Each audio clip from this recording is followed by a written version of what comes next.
diserap kemudian untuk bersikap kritis dalam pemberitaan dan sebagainya. Karena sebagian besar jurnalis yang di sana adalah teman-teman saya juga. Mereka juga pengagum Tirta Adi Suryo dan mereka adalah anak-anak muda yang ketika di Jogja tergabung dalam kelompok mahasiswa yang melakukan riset sejarah pers. Jadi itu kenapa kemudian mereka mengidolakan Tirta Adi Suryo. Jadi kalau dilihat dari namanya, nama PT-nya bahkan Tirta Adi Surya, PT Tirta Adi Surya. Kemudian logonya juga itu kan di cartoonize ya dari sketsa mukanya Tirta Adi Suryo. Nah, terlepas dari itu ada beberapa hal yang kira-kira kalau orang bilang kalau Tirta Adi Suryo clue-nya apa sih? Yang pertama pasti pers. Yang kedua Serikat Dagang Islam. Nah, kenapa kemudian Tirta Adi Suryo mendirikan Serikat Dagang Islam bersama kelompok Hadromi yang tadi kediamannya ada di Empang Bogor yang kita lewat itu adalah dalam rangka mengimbangi dominasi pedagang-pedagang asing pada saat itu, pedagang-pedagang Eropa yang memang menguasai lajur perekonomian di Batavia terutama. Yang kedua, Tirta Adi Suryo dalam rangka merespon sebetulnya kemodernan yang dibidani oleh Tionghoa Wekwan, karena Tionghoa Wekwan pada saat itu punya kesadaran kemodernan yang signifikan, sehingga dari kelompok sebenarnya juga ketika Tirta Adi Suryo menggunakan nama Serikat Dagang Islam, itu bukan Islamisme yang kayak sekarang kita kenal, itu bukan ideologi Islam yang Islam banget kira-kira gitu ya, kelompok kanan bahasanya atau apa, enggak gitu. Bahkan bukan juga ormas Islam saya rasa, karena pada saat itu kalau menyebut kata Islam, kalau menyebut kata Melayu misalnya itu refer ke Islam. Di Jawa kalau orang menyebut kata Jawa itu refer ke Islam. Kenapa? Clifford Geertz menuliskan The Religion of Java untuk menunjukkan bagaimana cara orang Islam beragama di Pulau Jawa dengan berbagai variannya. Ada santri, ada priayi, ada abangan. Dia nggak bilang agama Islam di Jawa, tapi dia bilang The Religion of Java. Jadi Java pada saat itu memang identik dengan Islam, sehingga ketika Tirto menggunakan Serikat Dagang Islam sebetulnya itu ranah pertarungan ideologinya. Kemudian yang kedua, itu dibikin sebelumnya dia berusaha mendirikan Sarekat Priayi. Sarekat Priayi didirikan lebih awal ya, dan nggak jalan gitu karena ya mungkin bangsawan-bangsawan ini udah selesai dengan urusan ekonomi dan sebagainya, sehingga nggak ada sesuatu yang menantang gitu untuk kemudian dibawa ke ranah perjuangan. Nah, akhirnya karena itu mandek, kemudian Tirta Adi Suryo belakangan hari memutuskan untuk kayaknya yang paling tepat untuk ditempuh itu surat kabar, sehingga dia bikin surat kabar sendiri setelah sebelumnya dia berguru sama Karl Wybrands di Pintu Besar ya, di apa namanya, yang kemarin tuh Kota Tua itu kita ke sana itu, daerah Pasar Baru. Nah, dia di situ bekerja untuk pemberita Betawi, kemudian pada akhirnya dia bekerja untuk beberapa menjadi kontributor untuk beberapa media. Pada saat itu dia masih di Stovia, dia udah jadi kontributor, sehingga nggak jadi dokter, kalau kata dokter ini nggak jadi dokter gitu ya, karena quote and quote kenakalan remaja gitu. Kenakalan yang dia buat itu dua, dia lebih senang nulis daripada di dalam kelas diem gitu. Terus yang kedua, dia membantu seorang Tionghoa yang kesusahan, dia bantu dengan cara memberikan resep. Nah, pada saat itu dia belum boleh memberikan resep, sehingga dia dikeluarkan dari sekolahnya. Nah, iya, soal etik. Jadi sementara bagi dia etik yang sesungguhnya itu yang nolongin orang susah gitu loh. Dan saat itu ada orang Tionghoa yang kesusahan yang harus dia tolong gitu. Nah, itu persoalannya. Nah, kemudian dari surat kabar Medan Priayi inilah kemudian Belanda mulai mengcapture siapa sih sebetulnya orang yang namanya Tirta Adi Suryo ini, sehingga dalam catatan intelijen Belanda setelah Tirto meninggal baru kita ketahui bahwa Tirto termasuk dalam daftar orang yang selalu dimata-matai oleh intelijen Belanda karena dia termasuk salah satu jurnalis yang berbahaya, yang setelah dia meninggal belum ada lagi yang seberbahaya dia menurut intelijen Belanda. Influencer. Jadi ya kalau sekarang influencer ya kalau di sosmed ya, pada saat itu karena dia bukan hanya menulis sebagai wartawan berita sebagai berita, dia bukan hanya 5W1H, tapi dia menjadikan media itu sebagai sarana untuk advokasi. Makanya kemudian ada genre yang lahir di zaman itu, yaitu jurnalisme advokasi yang keluar dari Medan Priayinya Tirta Suryo. Nah, yang ada di depan kita ini makam beliau setelah dipindahkan dari Mangga II. Kemudian ini adalah istri beliau, Raden Ayu Suhairah. Suhairah ini istri pertama yang tidak tercatat dalam buku Pram, dalam buku Sang Pemula ini tidak tercatat. Nah, ini nenek buyut kami.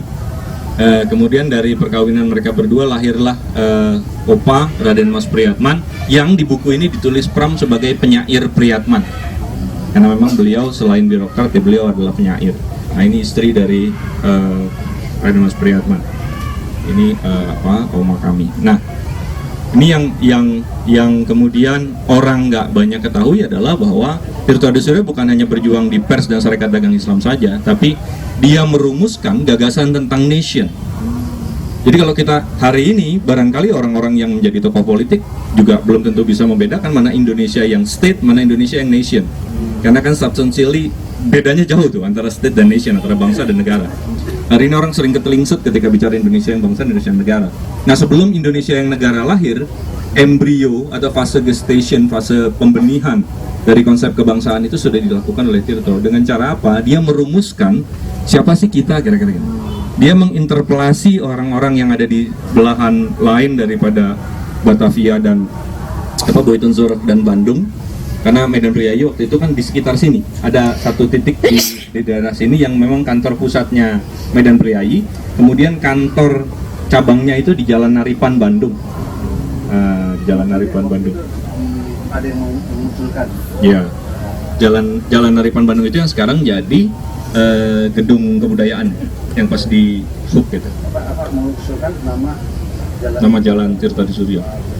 Nah, tapi bagi saya Jalan Tirta Suryo akan lebih tepat kalau itu ditaruh di Keramat Raya, karena disitulah terakhir kali Tirta Suryo menghembuskan nafas.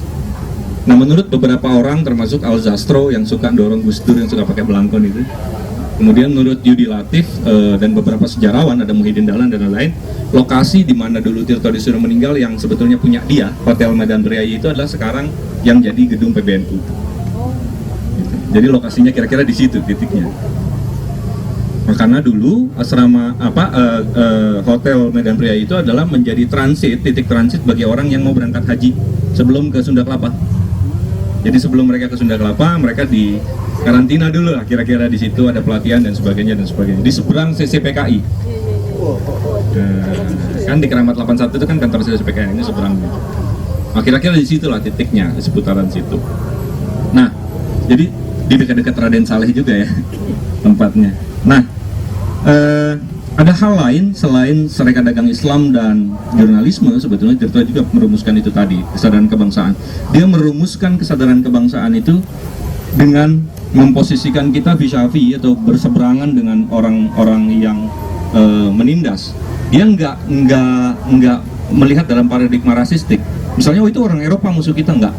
Oh itu kulit berwarna, itu musuh kita, enggak. Karena dalam tagline-nya Medan Priayi bisa dilihat kan, suara sekalian bangsa yang terperintah, anak negeri yang dipersamakan dengan raja bangsawan, kan jadi dia punya konsep egalitarianisme. Pokoknya mau Anda bangsawan, mau Anda turunan raja, mau Anda siapapun, mau Anda Indo, mau Anda Bumi Putra, Tulen, mau Anda Hadrami, mau Anda Chinese, segala macam, kalau Anda punya keberpihakan yang jelas dalam hal ini, berada di belakang garis bersama rakyat menghadapi kolonial, Anda bagian dari bangsa yang terperintah. Tapi mau Anda Jawa sejawa-jawanya, Kalimantan sekalimantan-kalimantannya, Cina secina-cinanya, atau bahkan Belanda totok, kalau Anda memang ada di sisi yang di sana, ya Anda bagian dari kolonial. Nah, itu yang kemudian dia rumuskan sebagai bangsa yang memerintah. Jadi garisnya itu jelas konsepnya. Nah, dia melihat kebangsaan itu bukan berdasarkan etnisitas atau ras, tapi state of mind. Keberpihakan Anda ada di sisi yang mana, kira-kira gitu. Nah, uniknya kesadaran ini lahir sebelum ada narasi Marxisme. Karena Sneflit baru hadir ketika Tirta meninggal kan, 1918. Belum. Sneflit saja belum datang ke sini. Jadi Tirto meninggal baru Sneflit masuk kan? Sneflit itu tokoh komunis dari Belanda. Tokoh Marxis yang datang dari Belanda ke sini. Hans Sneflit. Dan akhirnya Ya. membentuk Partai Komunis Indonesia ya. Ya. Menginspirasi Partai Komunis Indonesia tahun 19 Yang lahir dari Sarekat Islam. Jadi Partai Komunis Indonesia di Indonesia itu lahir dari Sarekat Islam yang terpecah menjadi dua, Sarekat Islam Putih dan Sarekat Islam Merah. Sarekat Islam Merah ini menjadi Sarekat Abangan yang kemudian menjadi Sarekat Rakyat, kemudian menjadi Partai Komunis Indonesia. Nah, sebelum Sarekat Islam ada namanya Sarekat Dagang Islam. Sebelum Sarekat Dagang Islam ada namanya Sarekat Dagang Islamiyah yang didirikan oleh Tirto di Empang tadi, Bogor. pelajaran SD banget pasti. Tapi banyak yang nggak tahu. Nah itu sebetulnya. Nah hal lain adalah gerakan emansipasi perempuan yang dimotori oleh Tirto melalui istrinya yang kedua, Siti Habibah namanya. Nah, Siti nggak ada di sini. Siti Habibah adalah anak Bupati Cianjur yang kemudian membantu Tirto, ayahnya itu membantu Tirto untuk mendirikan koran Sunda Berita pada saat itu, menjadi bohir lah kira-kira gitu dari Sunda Berita. Kemudian Siti Habibah juga dijadikan redaktur dan diberikan forum khusus bersama para perempuan yang mau direkrut oleh Siti Habibah ini, kemudian diajarkan tentang jurnalistik dan seterusnya sehingga para perempuan ini bisa punya surat kabarnya sendiri di tahun itu, namanya Putri Hindia. Nah itu yang kemudian juga belum banyak diketahui, tapi belum lama kita punya tokoh pers perempuan nih, pekan lalu, namanya Siti Rohana Kudus. Nah, kita udah mulai agak maju sedikit. Nah itu kira-kira yang bisa digambarkan di Tirto Adi Suryo. Nah barangkali kita berhutang banyak kepada Pramudia Anantatur, termasuk kami keluarga besar Tirto Adi Suryo berhutang banyak kepada Pramudia Anantatur, karena tanpa jasa Bung Pram, saya rasa kita nggak punya gambaran sedetail itu tentang bahkan tentang buyut kami. Mungkin yang kita punya cuma beberapa catatan dari Opa, kemudian ada foto gitu kan. Jadi karena arsip pada saat itu sangat terbatas kan. Meskipun foto ini didapat oleh Pram dari ada foto yang didapat juga dari keluarga gitu kan. Tapi luar biasa lah. Selain buku ini juga Pram menulis 4 novel tadi yang disebut Kang Adep, ada Bumi Manusia, Anak Segala Bangsa, Jejak Langkah, dan Rumah Kaca yang dikenal dengan tetralogi Buru yang keempat-empatnya mengisahkan tentang Tirto Adi Suryo. Di situ namanya tokohnya Mingke, kemudian di Jejak Langkah berubah menjadi Tuan Tas, TAS inisialnya. TAS itu inisial dari Tirto Adi Suryo. Jadi kalau kita nonton kemarin Bumi Manusia kemarin, meskipun ada yang bilang bahwa siapa bilang Mingke itu Tirto misalnya gitu ya, tapi di dalam film itu sendiri dijelaskan, saya rasa ada 9 atau 10 kali nama itu keluar, lebih dari 5, karena dia diucap oleh ayahnya, diucap oleh orang lain, dan tertulis dalam surat. Saya hitung gitu, saya agak detail kalau kajian sinema, jadi saya hitung sekitar 9 sampai 10 kali dia keluar namanya. Nah dan itu mengindikasikan itu adalah Tirto Adi Suryo. Nah saya sih senang-senang aja film Bumi Manusia itu keluar, at least orang lebih mengenal Pramudia Anantatur, tokoh sastra Indonesia yang karyanya terjemahkan dalam berbagai bahasa di luar negeri dan jadi bacaan wajib di luar negeri, tapi di sini nggak dikenal, bahkan dimusuhi dan karya dilarang. Dan yang kedua, orang pada akhirnya jadi mengenal Tirto Adi Suryo dan mengenal sejarah Republik ini meskipun itu fiksi. Nah yang terjadi blunder adalah ketika di masyarakat kita mau bicara tentang Tirto, biasanya ngerujuknya ke Mingke, ke tetralogi Buru, karena novel lebih familiar daripada Sang Pemula. Ini juga udah agak susah didapat buku ini. Saya mendapatkannya tahun 2000. Udah 19 tahun yang lalu. Iya, kalau yang lebih tua lagi udah 1,5 juta tuh harganya. Iya. Nah, ini saya kemarin ngontak anaknya Bung Pram, ngontak anaknya Pramudia Anantatur. Saya tanya apakah akan keluar Sang Pemula. Iya, tapi masih dalam proses perlengkapan. Jadi ada beberapa data lagi yang mau dilengkapi, pesannya Pram kepada anak cucunya waktu itu. Jadi mungkin tahun depan akan keluar yang dilengkapi lah kira-kira begitu. Nah, terjadi ketelingsut adalah ketika orang mau merujuk tentang Tirto tapi merujuknya novel tetralogi Buru, sehingga dia bingung antara confuse antara Mingke dengan Tirto. Sebetulnya mana yang Mingke, mana yang Tirto. Nah, ketika merujuknya begitu confuse, orang bilang, emang ada keturunannya Tirto? Bukannya Mingke itu nggak punya anak?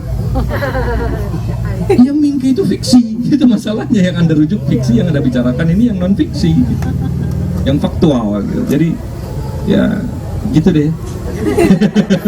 Biografi ya? Iya, itu biografi atau katakan catatan sejarah Pramudia Anantatur